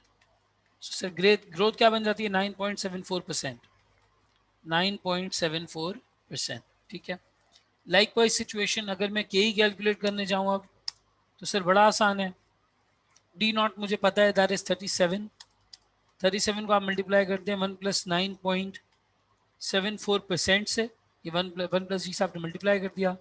आप डिवाइड कर दें इस पूरे को 470 से, यहाँ आपका एक ब्रैकेट क्लोज, प्लस कर दें आप 9.74%, 9.74%। आपकी के ही क्या निकल के आती है sir, 37 multiplied by 1.0974 divided by 470,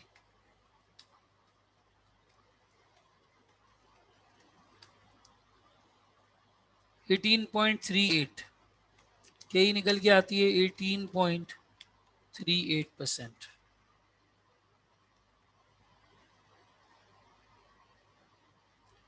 eighteen point three six, 37, 33, 34, 35, ये सारे बहरहाल सही हैं।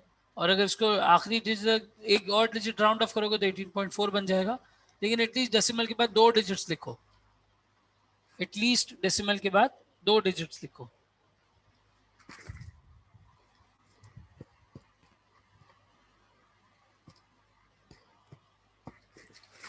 ये हो जाएगा 18.38। क्लियर होता है भाई, समझ आता है आराम से।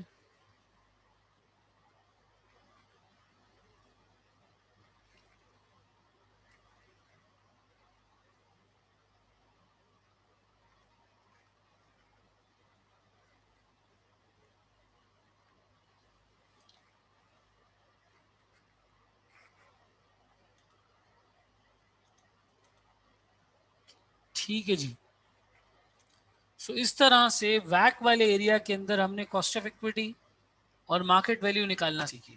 यानी अब अगर हमें वो सवाल में इस तरह की कोई डिटेल देता है तो हम आराम से ग्रोथ कैलकुलेट कर लेंगे, ग्रोथ कैलकुलेट करके फॉर्मूले के अंदर पुटअप करके मार्केट वैल्यू चाहिए होगी तो वो निकाल लेंगे, के ही चाहिए होगा तो वो निकाल लेंगे। So from an overall perspective हमें ये 2 एलिमेंट्स आ गए समझ, ठीक है।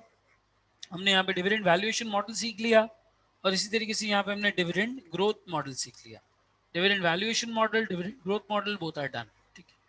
अब अगला एरिया क्या है सर, अगला एरिया है debt. Market value of debt और कॉस्ट ऑफ डेट कैसे निकलती है।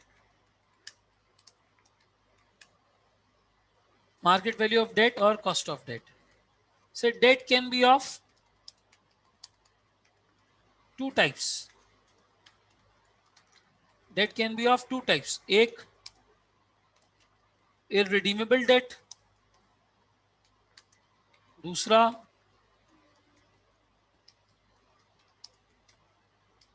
Redeemable debt. Sir irredeemable debt life time के लिए होता है, उसकी रीपेमेंट नहीं होती। Redeemable debt for a limited time, limited term, time period,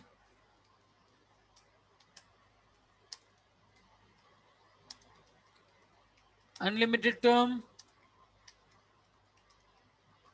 time period. इसका टाइम अनलिमिटेड है, इसका टाइम लिमिटेड है। Redeemable is for a limited time period and irredeemable is an unlimited time period का debt instrument basically, या ठीक है जी। Sir interest का case तो बड़ा सीधा सीधा है। इंटरेस्ट के केस में आपको याद होगा अर्लियर स्टडीज में आप लोगों ने पढ़ा है, coupon rate is applied on face value.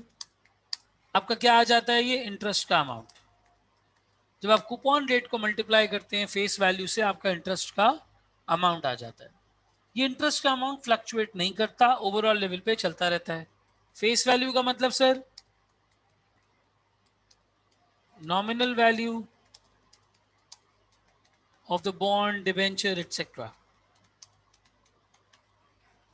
Face value is the nominal value, par value जो इनके फेस पे अपफ्रंट हमें नजर आ रही होती, अपफ्रंट हमें नजर आ रही होती है। अरीशा एनोटेशन ना करें।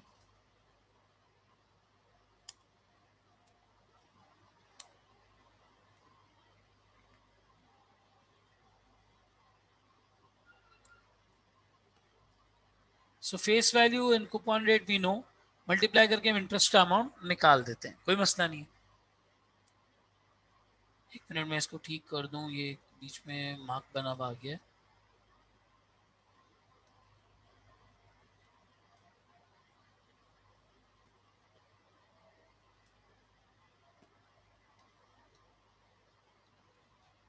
ठीक है। So coupon rate is applied on face value, that is the interest amount. Face value is equal to nominal value of the bond debenture. ठीक है सर। टर्म का मतलब क्या होता है?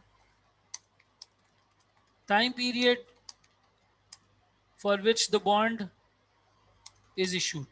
वो बॉन्ड या वो डिबेंचर कितने टाइम पीरियड के लिए इशू हुआ है, इसको टर्म कहते हैं। फेस वैल्यू उसकी नॉमिनल वैल्यू को कहते हैं, और कूपन रेट उसके फेस वैल्यू पे अप्लाई होता है। ठीक है।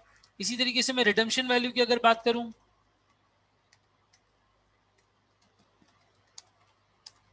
Amount at which the bond shall be redeemed, 5 साल बाद उसके पैसे मिलने। ये सब क्यों बता रहे हैं सर? ये आगे इस्तेमाल होंगे इसलिए बता रहा हूँ। 5 साल बाद वो वैल्यू जिसके ऊपर ये रिडीम होना है, रिडम्पशन वैल्यू कहलाती है। और इसी तरीके से सर मार्केट वैल्यू कहते हैं, eight which the bond shall be traded. वो वैल्यू जो एक परचेजर पे करने के लिए तैयार होता है, एक सेलर एक्सेप्ट करने के लिए तैयार होता है, ये बॉन्ड की मार्केट वैल्यू कहलाती है। ठीक है। बॉन्ड की मार्केट वैल्यू हमेशा निकलती है मार्केट रेट पे, जिससे हम इसकी डिस्काउंटिंग करके बॉन्ड की मार्केट वैल्यू को निकालते हैं।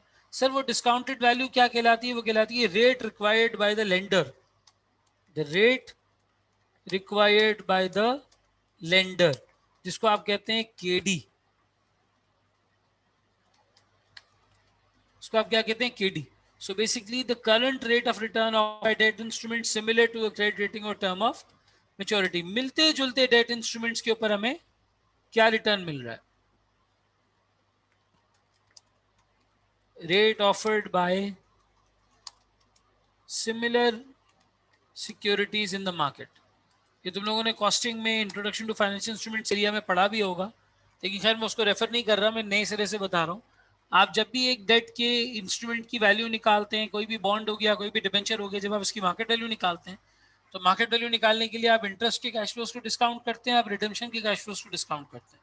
तो आप डिस्काउंट जिस रेट पर करते हैं, जिस रेट पर आप इसको डिस्काउंट करते हैं, that rate is called KD, rate required by the lender. That is called KD, the rate required by lender. KD is what? KD is basically the market rate जो आपको सिमिलर इंस्ट्रूमेंट्स के ऊपर मिल रहा है। Coupon rate is what? Coupon rate is the interest percentage, जो face value पे multiply होगी तो आपको इंटरेस्ट बहरहाल मिल जाएगा, आपको इंटरेस्ट बहरहाल मिल जाएगा। अब सर दो सवाल उठते हैं, दो सवाल उठते हैं। What is the market value of date?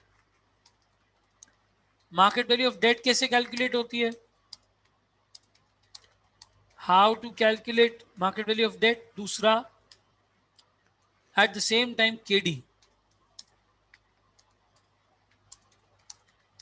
how to calculate market value of debt? किस तरह कैलकुलेट होगा? केडी किस तरह कैलकुलेट होगा? Rate required by the lender is KD. ये दोनों चीजें हमने देखनी है। सर हम ये दो क्यों कैलकुलेट कर रहे हैं? क्योंकि बैक में ये दोनों ये चीजें यूज होती हैं, मार्केट वैल्यू ऑफ डेट भी यूज होती है, केडी भी यूज होती है। तो इन दोनों को निकालने का तरीका अगर हमें समझ में आ जाए, जैसे कॉस्ट ऑफ इक्विटी और cost of market value of equity का आ गया, हम बहरहाल ये दो एलिमेंट्स में फिर कवर कर लेंगे। तो sir market value of debt, cost of debt, how to calculate this? अब इनको कैलकुलेट करने के लिए दो सिचुएशन बनती है, एक बनता है रिडीमेबल डेट और एक बनता है इररिडीमेबल डेट।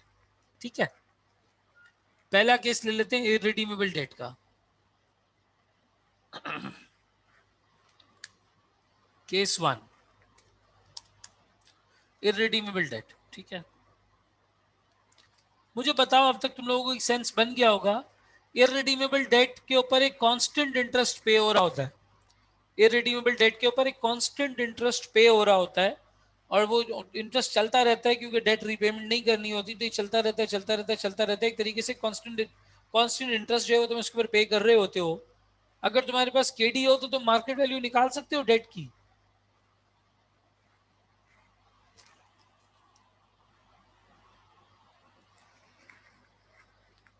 हाँ भाई, कोई सजेस्ट कर सकता है फॉर्मूला?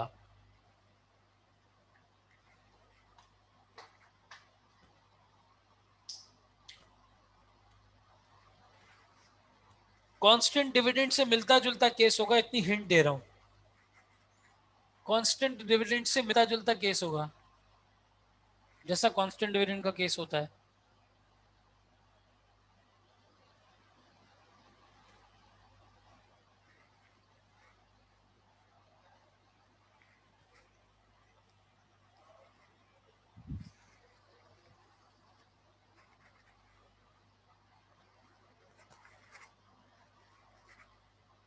जी भाई, एनीवन?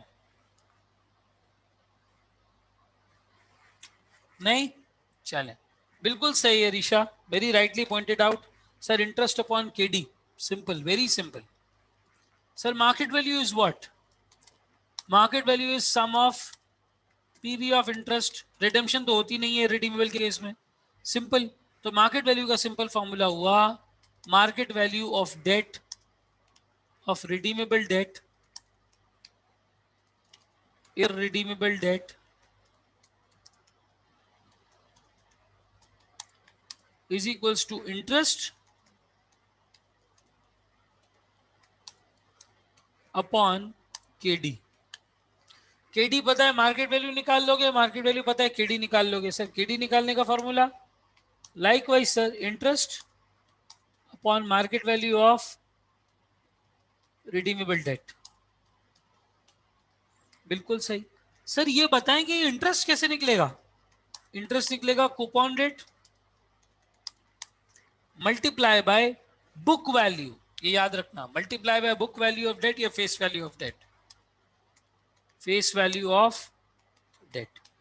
इस तरह से कैलकुलेट होगा तुम्हारा इंटरेस्ट का अमाउंट, इस तरह से बहरहाल कैलकुलेट होगा तुम्हारा इंटरेस्ट का amount. So from an overall perspective ये चीज आती है। फिर केडी में भी दो टाइप्स होती हैं, pre tax KD and post tax KD. हमने पढ़ा था कि सर इंटरेस्ट रेट के अंदर आपको एक बेनिफिट मिल रहा होता है, तो आप फॉर्मूले में 1 माइनस टी से मल्टीप्लाई कर रहे होते हैं।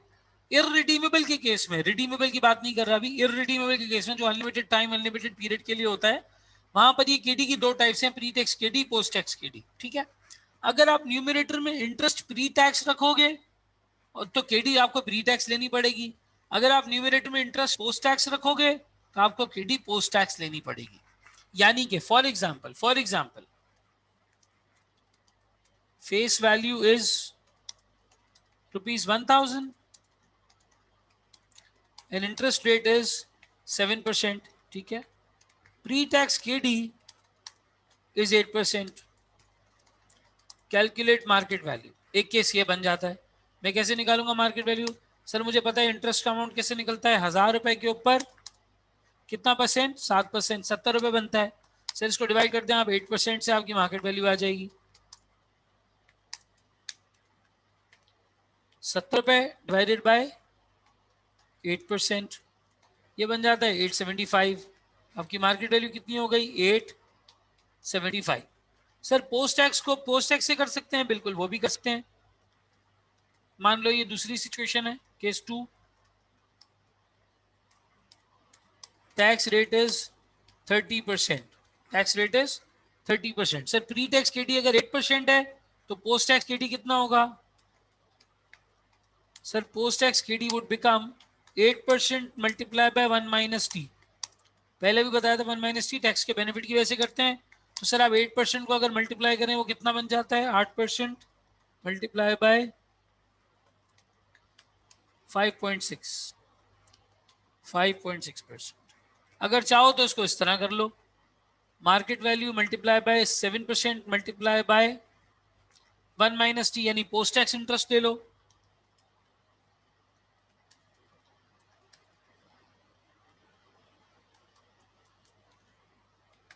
₹70 डिवाइड बाय 8% किया था, अब इस ₹70 को भी आप डिस्काउंट कर, आप पोस्ट टैक्स कर दें। ₹70 को आप पोस्ट टैक्स कर दें, ये मल्टीप्लाई हो जाएगा 1 माइनस 30% से,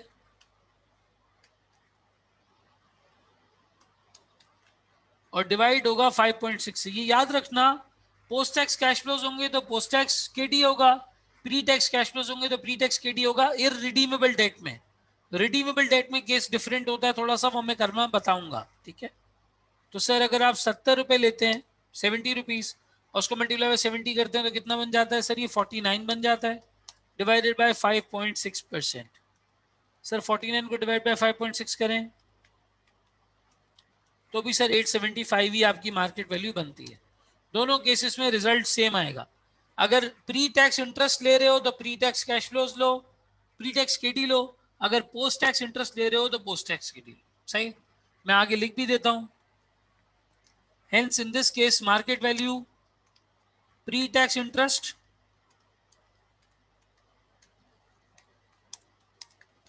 divided by pre tax KD, और अगर पोस्ट टैक्स इंटरेस्ट लेते हो तो फिर केडी भी पोस्ट टैक्स। ठीक है, वेयर एज तुम्हारे पास केडी की सिचुएशन क्या बनती है? Post tax KD is pre tax KD multiplied by 1 minus tax, 1 minus t। Post tax KD क्या है? Pre tax KD into 1 minus T is equals to pre tax KD into 1 minus T.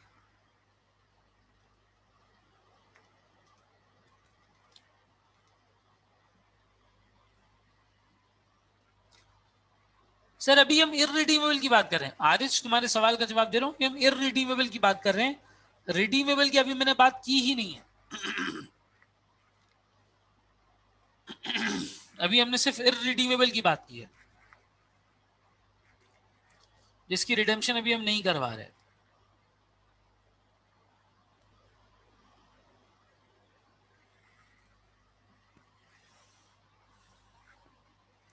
Clear होती है situation भाई everyone? Pre tax KD के लिए pre tax interest, post tax KD के लिए post tax interest. Pre tax को post tax कैसे करेंगे सर? प्री टैक्स केडी को मल्टीप्लाई करते हैं 1 माइनस टी से, पोस्ट टैक्स केडी आ जाएगा। लेकिन ये सिर्फ इररिडीमेबल के केस में एप्लीकेबल है। रिडीमेबल डेट के केस में सिनेरियो बिल्कुल डिफरेंट होगा, वो मैं करवाऊंगा तब बताऊंगा। अगर इतना समझ में आता है तो बताओ, इस पर एक सवाल करते हैं। मैं व्हाट्सएप पे एक हैंडआउट शेयर कर लेता हूँ हम लोगों के साथ।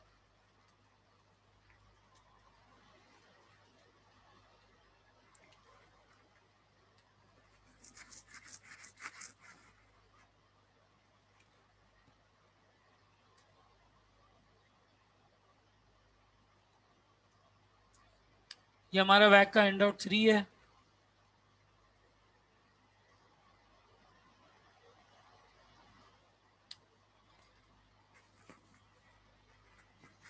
ये बस अभी आप लोगों को मिलने वाला है।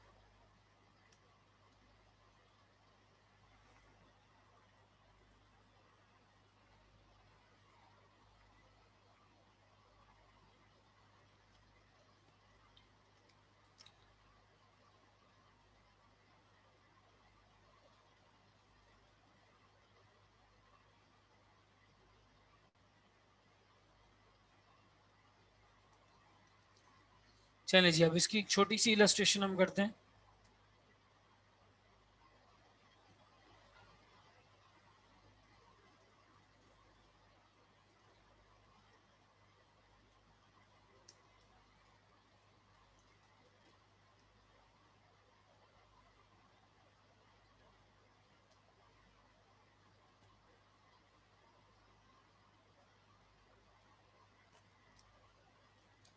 सर इस केस में क्या हुआ? इस केस में Alina limited has in issue 8.5% irredeemable bonds. यानी सर 8.5% क्या है?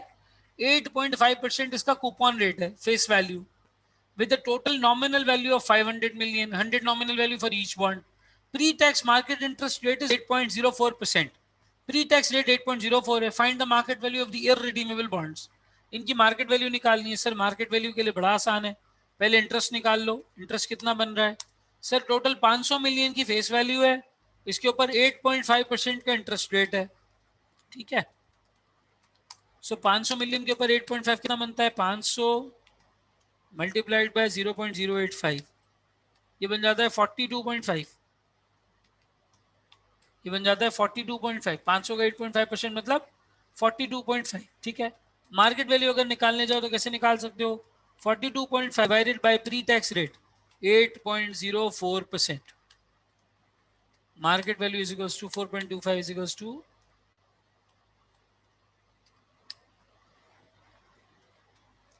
42.5 divided by 0.08 04 528.6 528.6 ये आपकी मार्केट वैल्यू निकल आई बिल्कुल आसानी से। समझ आया जी? सर ये पोस्ट टैक्स किडी में टी फॉर टाइम है या टैक्स रेट? नहीं है, टैक्स रेट है, ये टाइम नहीं है। टाइम तो एन से डिनोट होता है डिस्काउंटिंग के फॉर्मूले में, टाइम टी से कब डिनोट होने लगा?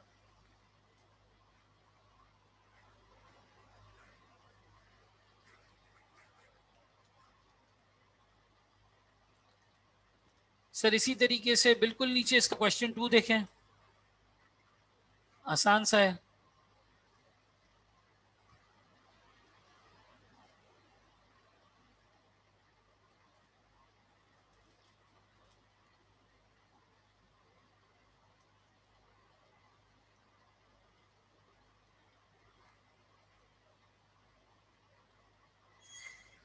Alina Limited has in issue 8.5% irredeemable bonds with a total nominal value of 500 million.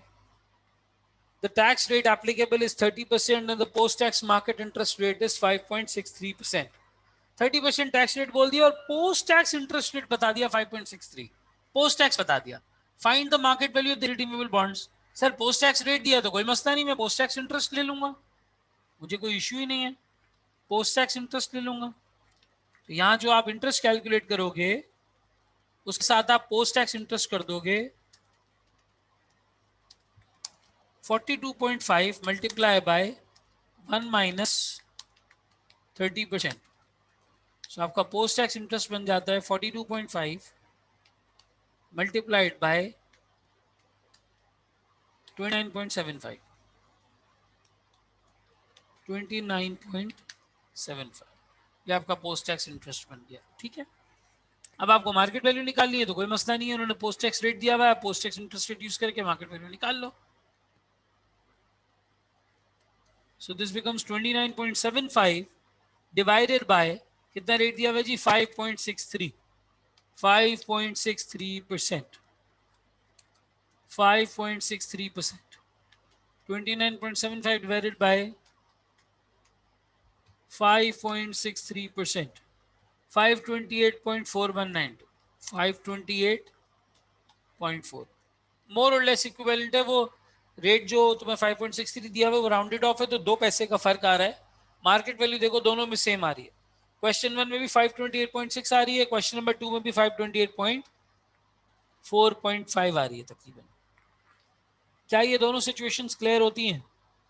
Irredeemable बहुत आसान है, आसानी से हो जाता है, पोस्ट टैक्स प्री टैक्स भी आराम से हो जाता है और इंटरेस्ट का अमाउंट भी आराम से निकल आता है।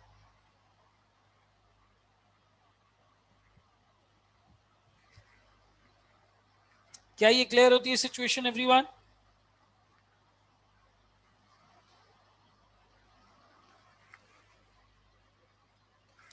Is everyone able to get it?